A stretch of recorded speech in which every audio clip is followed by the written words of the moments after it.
thanks a lot for coming tonight. So, y'all think you're here to celebrate my retirement. Actually, you're here to celebrate Jody and I's 27th wedding anniversary.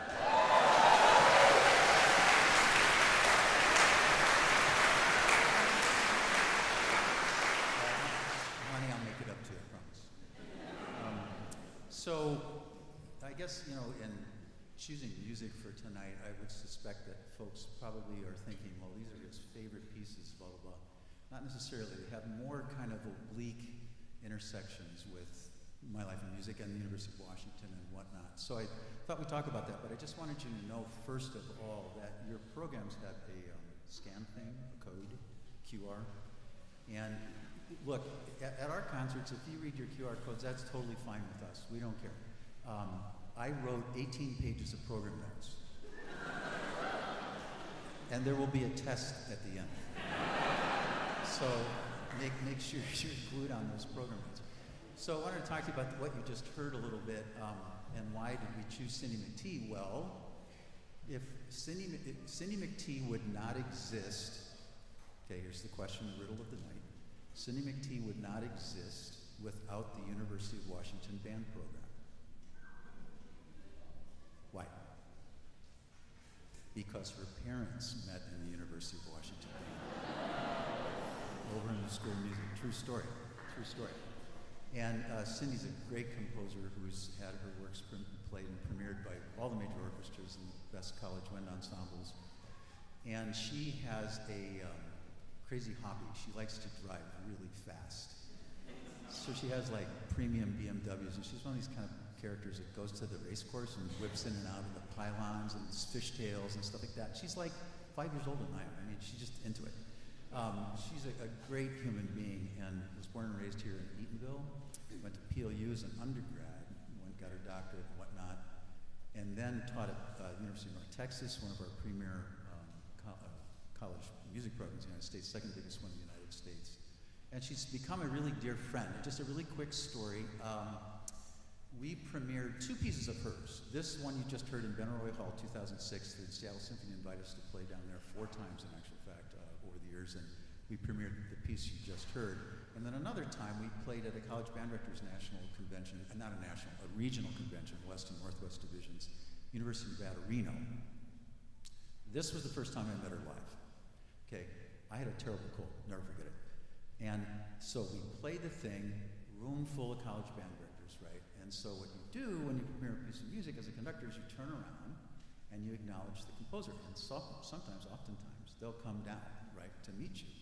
So I'm standing on a stage. She decides to come down. So she's coming right up here.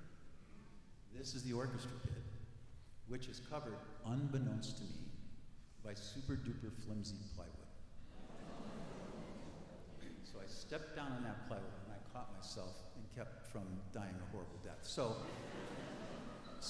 a little cut in the hand is like no big deal. So don't worry about it.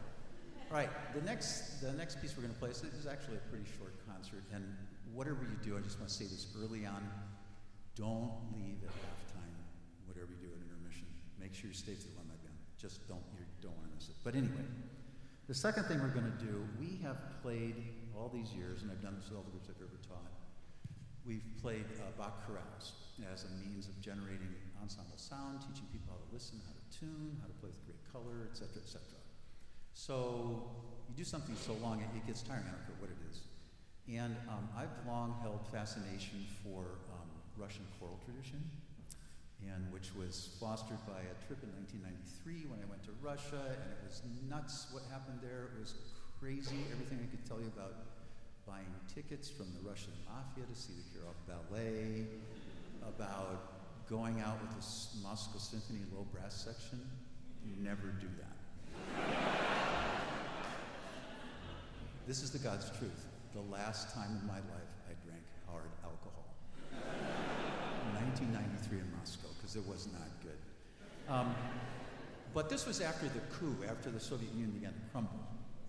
And they were finally allowed, the major orchestras, to play Slavic music. And I had opportunity to hear a group play the Dvorak Mass for their first time. And the sound of a Russian choir, you guys, it's crazy. It's just so beautiful and so rich and so This piece we're going to do, written by Rachmaninoff, Meany considered to be his finest piece. Now, here's the deal. In its original form, it's 15 movements. We're playing 3. 15 movements written for full choir a cappella. And it's, trust me on this, one of the most beautiful pieces that has ever come to pass on this earth. If you haven't listened to the All-Night Vigil by Rachmaninoff, you need to. It should be on your playlist. It'll take you to another place. So I just admired the music, and I thought, this isn't fair. I mean, the choral people get to do that, we don't get to do that. That ain't right. So I transliterated 3 of the movements for band, and we just use them as warm-ups. But on one of our Japan tours, this music education resource company in Osaka heard one of our concerts and heard us warming up because we weren't playing them in public performance. And they said, oh, we'd like to publish that. So they published it in Japan, and it's been selling pretty well.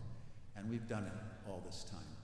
So these are 3 of the movements, 2, 4, and 6 from Rachmaninoff's All-Night Vigil. One more quick story about when he wrote it. This was one of the most amazing.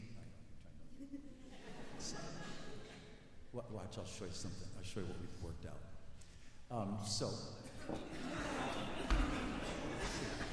It's a thing. They're part of the game. All right. So Rachmaninoff, y'all know the story about Handel's Messiah and how fast he wrote it and how crazy that is. And it's 3 hours long, blah, blah, blah, blah. This is a similar story. The original All-Night Vigil, which is a massive piece of music, he wrote in less than 2 weeks. At the time, he had a real curmudgeon composition professor, and for the record, because I know Hakaj is here, my composition professor friends on faculty here, you're not curmudgeons, right? So, but anyway, the story is it was snowing really hard, and he finished it, and he wanted to show this professor of his who nothing was ever good enough for him. He trudges across the snow, goes to his house, sits down at the piano and plays it, and the professor walks to the window and is looking outside the whole time he's playing. Why? He's bawling his head off. Because it's that beautiful. It's that beautiful. No pressure. No pressure. But these are my transliterations, whatever you want to call them, of the 2nd, 4th, and 6th movement of the All-Night